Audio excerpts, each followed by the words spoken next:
Hello, everybody, and welcome to another episode of INEOS podcast. And today we're going to be talking about the transfer madness going on at Manchester United, talking about transfer madness going on at Old Trafford. We're also going to be talking about a whole lot of things. And before we came online, we saw an exclusive bombshell from INEOS stating that Saudi mega club has crashed the party with a jaw-dropping £100 million bid for Bruno Fernandes in the last 24 hours, and Manchester United have shut it down. Basically, United said not for sale. That is according to INEOS. And this was pretty much early hours of today. Maybe the news didn't trend, but INEOS dropped it and I just got the notification. And yeah, I think it's as good as, the news is as good as dead, basically. Now, we have kind of like a fully loaded show today. Yesterday we had Awesome FC online in our weekly, a new show, the new weekly United Talks Weekly. It's going to be happening, most likely going to be dropping a lot every Thursday. If we record earlier, it's going to be dropping every Wednesday. So Wednesday to Thursday, expect the United Talks Weekly, where we're going to be talking all the things that have happened in the last week, analyzing it, getting a perspective from the fans, not just Mr. Awesome, but we're starting with Mr. Awesome, and you're going to be seeing his face a couple of times on this channel. So just be on the lookout. And we will also, because it's a weekly thing, analyze a lot of Manchester United related stuff with regards to the players at the World Cup. Obviously in the next couple of weeks, like 2-3 weeks, the preseason will start, the World Cup will soon end, and all of these things that are going to happen, we need to be analyzing that. We're going to invite other top content creators that can do good level-headed analysis, not the ones that we can agree on all the time, but even the ones that can kind of create some kind of argument. But the transfer market for this one is what we're going to analyze, and it's a game of patience, especially at Old Trafford. The rules have kind of officially changed because obviously we're witnessing the new era under Michael Carrick, but also the new era under INEOS. If you remember, INEOS last season signed 4 players or 5 players, we count Dogu in January and Heaven. So they signed 3 major players, including Cunha, Sheshko, and Mbumo, and then they added a goalkeeper in Son Lamans. Then you add Dogu and Heaven. That's 6 in the first kind of year, in the second major transfer window, if you look at it from the perspective of the 25 January transfer window to December, right? The year 2025. This year, 2026, they haven't signed any player. Maybe if you count Ederson as, whoa, that is interesting. So in 2026, Man United haven't signed any player barring Ederson, who is yet to be confirmed. But obviously, the deal, we've already got the here we go. Everybody has moved on. I still owe you guys an analysis video, just being overloaded with a lot of World Cup analysis and stuff on other channels and featuring on other podcasts as well. So yeah, we will continue with that. So basically, we're witnessing a new era under Michael Carrick, and it's defined by discipline, by data, and the ruthless commitment to value. So, like I said, as always, welcome back to the channel. We're peeling back the curtain of Manchester United Summer 2026 transfer window, where the goal isn't just to buy players, but also to build a team that can genuinely contend for the Champions League or contend in the Champions League. But that is the goal. That is in the perfect world, that's the goal, to build a team that can contest for the Champions League. But the question now, because many Man United fans are not kind of patient with the way things have been going for years. Manchester United have just been a club that has been signing a lot of players, like Maki signings, Flair signings, shirt selling signings, and all of that. But there's a new philosophy that involves discipline over impulse, and that philosophy started in the time of maybe towards the last season of Erik ten Hag to the beginning of the era of Ruben Amorim. I mean, for years, like I said, Manchester United have been a club that have walked into a room and paid whatever was asked just for the deal to get done. Now, those days are dead, and obviously the INEOS ownership structure have a strategy that has shifted entirely. Basically, they've established a valuation framework that is a non-negotiable for the excuse me, for the club. And if a club asked for an inflated fee, United now will now be comfortable doing something that is really did that they really did in the past. They'll walk away, and it's a message to the rest of the market that United is no longer a distressed buyer. It's about building a squad that makes tactical sense, not just a collection of big names, as I said earlier. Now, the truth is, there are so many players that might have been interested in this season, especially coming into the summer. Players that could have easily been signed and stuff, but honestly, might have moved on from those kinds of deals. We've moved on from, there are several players that have got away that we need to talk about. We move on from very high-profile names simply because the price tag didn't align with the data-driven assessment or with the valuation that the club has. Take, for example, Elliot Anderson. The Nottingham Forest midfielder was seen as a marquee target to anchor the midfield rebuild. Seeing him play in that midfield as a number 8 under Thomas Tuchel at the World Cup, as well as a number 6, because Declan Rice plays the 8 and 6 as well. Very versatile player like that. So it's pretty interesting. When the numbers started climbing, United drew a line in the sand and refused to enter the bidding war for the sake of it. And United said it at the beginning of the transfer window, at the beginning of these kinds of talks, that they were not going to enter any bidding war to be able to drag for any player or to be able to just kind of like get into a tug of war to actually sign players. We needed to, basically go for any target that wanted us, as well as good price or great value. If you remember Omar Barada's press conference, Inside Carrington podcast rather.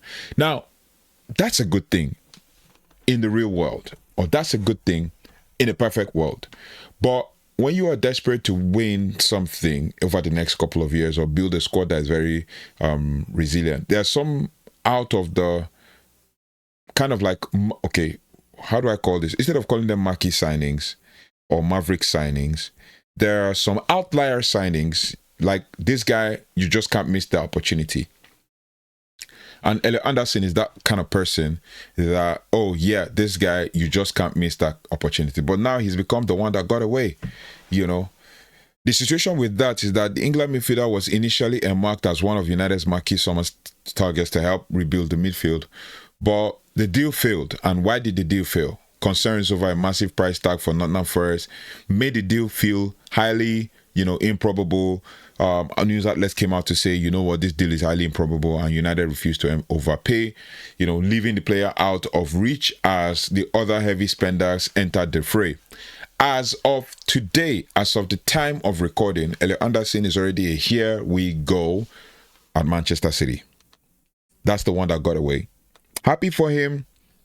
They've spent a whopping, some reports say it's 130 million, others say it's 116 million. Whatever the case, it's over 100 million, and that's an English player. And we know what happens when English players go to Manchester City and stuff. But at the end of the day, it all boils down to what we're going to see when the season starts. But then again, you have to look at it. What is the draw for Manchester City? Enzo Maresca has not been confirmed as Manchester City manager, but what is luring Anderson to Manchester City? Is it because it's Manchester City, or because they paid more, or Marinakis, being difficult to negotiate with, decided to move towards the Manchester City way? That boils down to what you guys think about that, but it is what it is. Now there is also the Sandro Tonali deal, because if we're talking about Elliot Anderson, talking about like a whole host of names or a list of players that could have actually, that could have actually raised the floor of the team. Yes, I've said this time and again that Elliot Anderson looks like one who is like a hybrid player. But when you take into context or take into account the signing of Ederson, then the Elliot Anderson deal kind of makes a lot of sense, right? Because you can say, okay, Elliot Anderson can be your hybrid midfielder, and you have Ederson, he can also be your hybrid midfielder, and then you can now build from there, right? But United have drawn the line in the sand. 130 million now is too much, because I think Manchester City put in 2 bids and they were rejected, and the third one, we got the Fabrizio Romano, here we go, and boom, it is done. Now there's Sandro Tonali. Now, they were interested. When they were, as at the time they were negotiating with Ederson like a month ago, they were in Italy before the World Cup started to discuss Sandro Tonali as well. Apparently, the interest was real, the profile was perfect, but Newcastle's financial demands were simply too exorbitant. But by refusing to pay that premium, United actually saved their resources for deals that offer bigger long-term value, and it's a painful way to operate for fans who want kind of like immediate signings. A lot of fans are already like getting agitated. It's a hallmark of a club trying to fix the financial health. I fix this financial health, but I will try as much as possible to bring on a couple of people so we can actually have maybe like a 1-hour conversation talking about this whole Man United strategy and what the plan is, and and I'm going to try and bring people with contrasting opinions. Maybe we can actually have really intelligent and deep conversations, because we like level-headed analysis. We don't like basically just talking off point and stuff. Right, so Sandro Tonali, out of reach, deal is out the window. And we also talked about, we heard recently that obviously Sandro Tonali is open to moving to Tottenham, maybe because of the draw of and De Zerbi, right? De Zerbi. Now, the current shortlist is where there's a question. Who's next, right? Who's next? There are other players that kind of got away that we can actually look at. But I've mentioned Sandro Tonali, and there are other potential transfer targets that we need to, look at. And it looks like some of them are already slipping away. The question is, where's the focus? The priority is crystal clear, obviously, the midfield. We need to rebuild that midfield. With Champions League football returning, the injury room has to be, more athletic and more press resistant, not just relying on only one player, Starboy, Kobe Mainu, and stuff like that. But at the top of the list is Mateus Fernandes from West Ham. We've talked about him and talked about him and talked about him, and it has become a saga. The club is pushing hard here.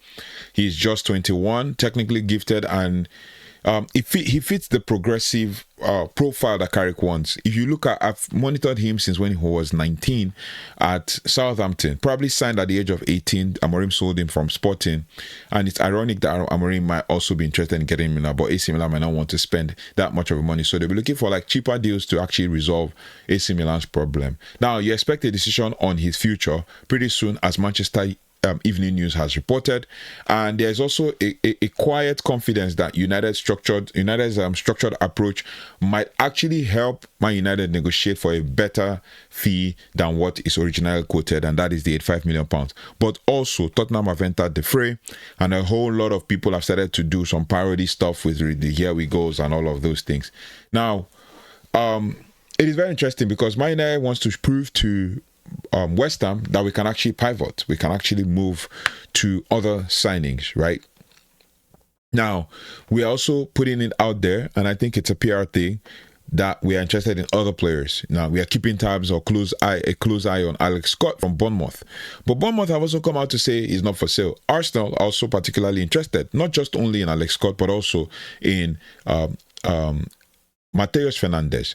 Then there's also the Real Madrid interest, and that is kind of like West Ham trying to basically drum up a bidding war. But there's also the fact that they have a potential for cash injection, which has actually, changed the dynamics of things and make them feel like they have all the cards within reach and all of that. So, yeah, while Bournemouth is fighting to keep him, trying to offer him a new contract, that is Alex Scott, his profile as a young, high-potential Premier League player is exactly the kind of move that aligns with, this new recruitment policy. And Alex Scott is typically your hybrid midfielder. He can play box-to-box, number 6, number 8, number 10, but particularly your number 8, but a hybrid midfielder. His heat map, his heat map is out there for us to see. Basically, you can actually tell. I've done that in the analysis when I was doing it with Mr. Awesome yesterday. His heat map is there. You can actually see that, obviously, this is the kind of player that Man United will be interested in, and he's all over the place. He plays around the whole square of the field. Same with Mateus Fernandes, same with Bruno Fernandes as well. But I see Mateus Fernandes as the one who is kind of like Bruno's protege, But if he goes to Tottenham, or if he goes to Tottenham, that's going to be so disappointing, because obviously it's like you're moving away from a relegation threatened or from a relegated team. Okay, we moved from Southampton, relegated, moved to West Ham, relegated. Then you now moved from West Ham to Spurs, who have been 17th or for 2 seasons in a row and all of that. Yeah, kind of right. They're building a team, but it's going to take the first couple of weeks in the Premier League season to actually get in tune, or for the players to gel.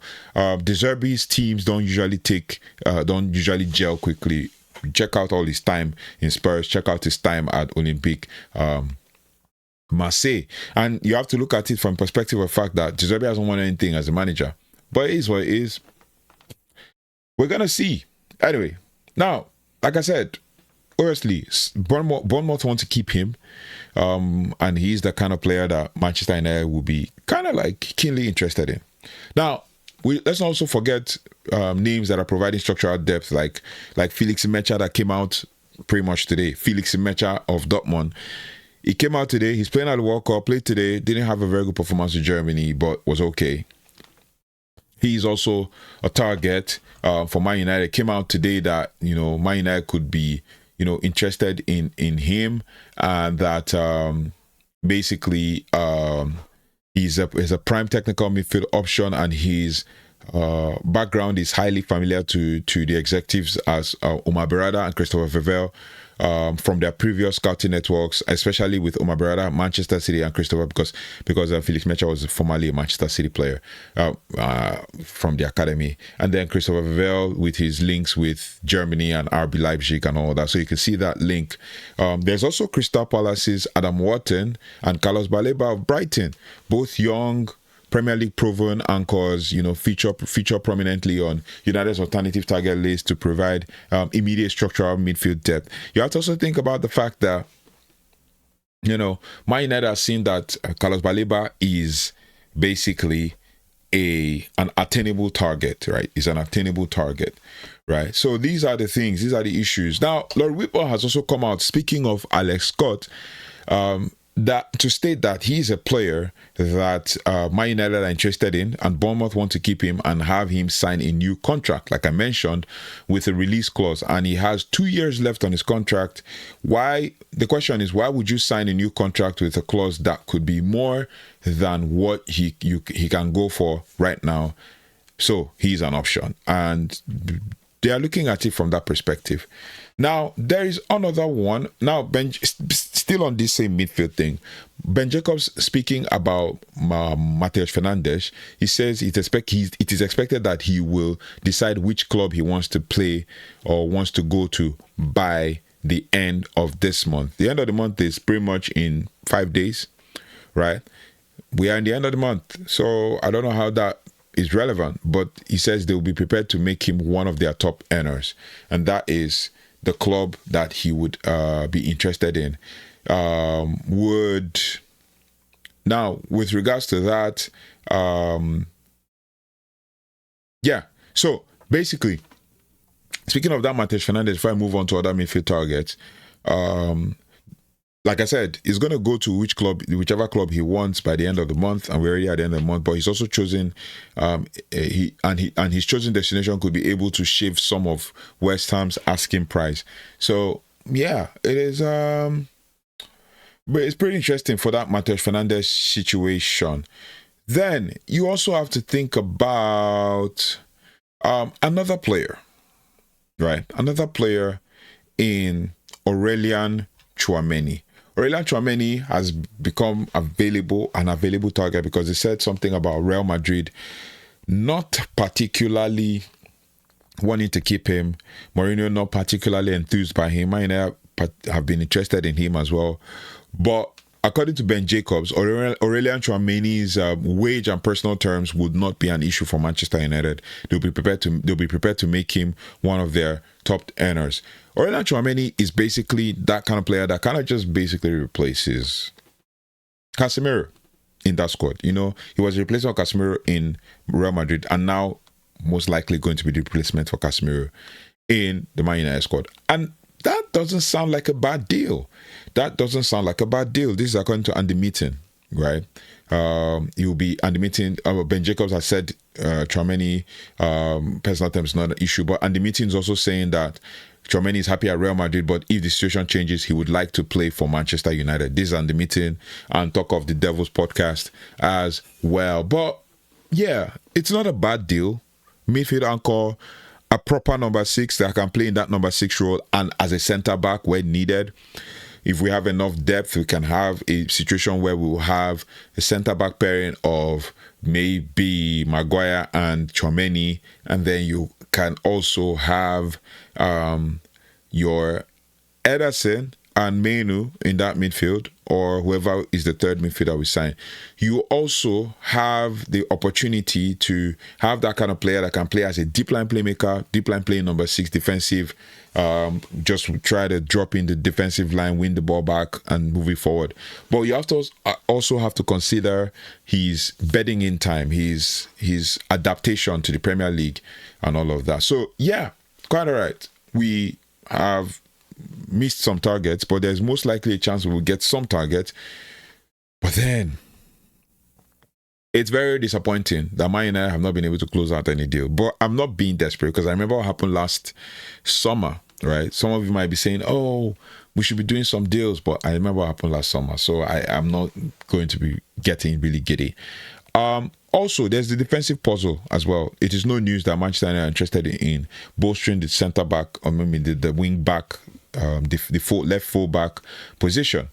The left full back position or left back position remains like a delicate balance. You know, with the current squad, the club is heavily scouting Lewis Hall from Newcastle.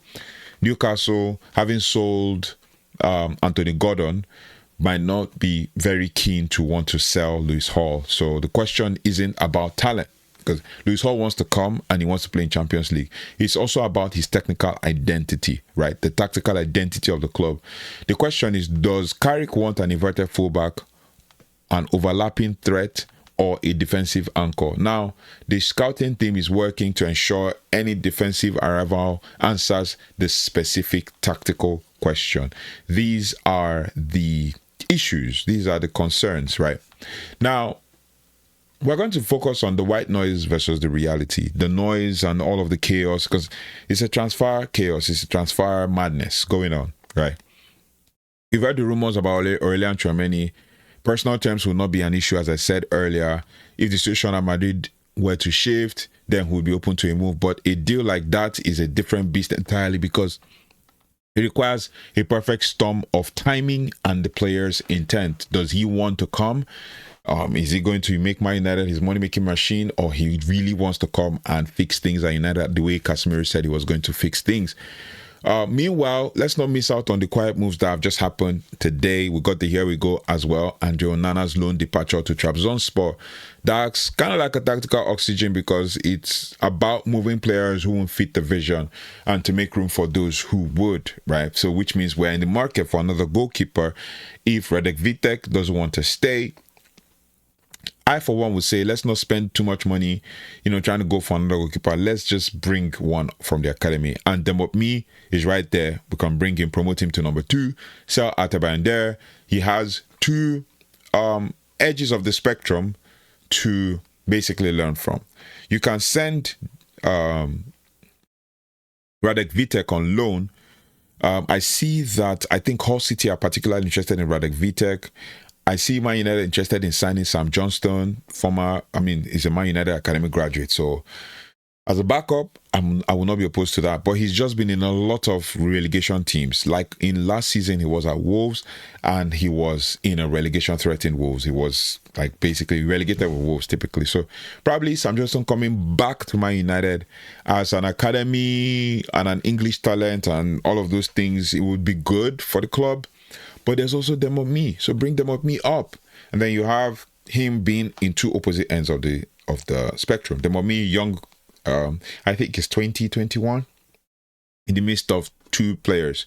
One is the 23-year-old Son Lomans, and then the 40-year-old goalkeeper that we have in our ranks. That way he gains valuable experience. He's taken under his wings halfway through the season or towards the end of next season.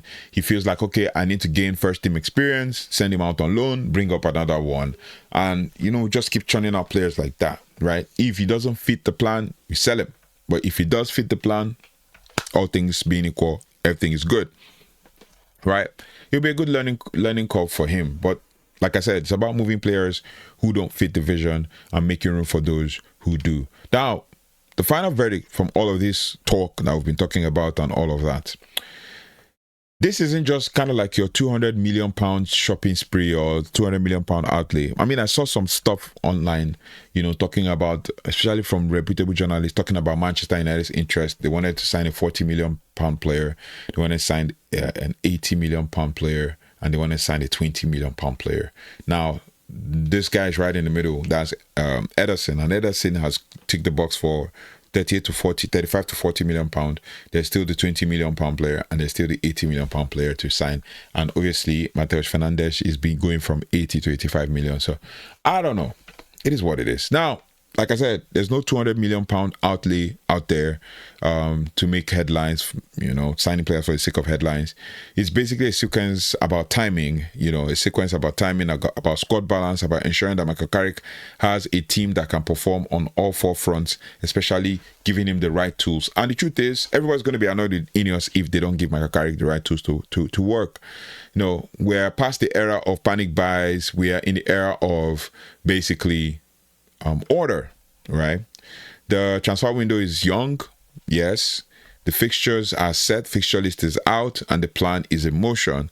But the goal is simple: rebuild the midfield and define the identity and restore the standard. And that is what Manchester United, in the real sense of things, should be focusing on. Now, what do you think about the disciplined approach? What do you think about the measured approach that Man United is taking in order to sign players? Is walking away from players like Tonali, or even I'm hearing rumors that will walk away from Mateus Fernandes if the deal isn't right?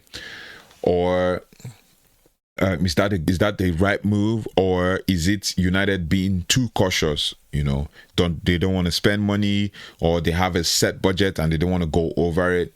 Let me know your thoughts and feelings in the comment section. Also, drop your thoughts in the comment section about the links to Felix Nmecha, the links to Aurélien Tchouaméni, and all of those other targets like Alex Scott and all of that. I read every of your comments and I reply to every comment, especially the very sensible ones. So don't forget, to drop in your comments what you think. And also, don't forget to like, share, subscribe as we continue to track every move in this pivotal summer for Manchester United. So we'll see you on the next one. Thank you so much for watching. Thank you so much for liking, sharing, and subscribing. Take care. Goodbye.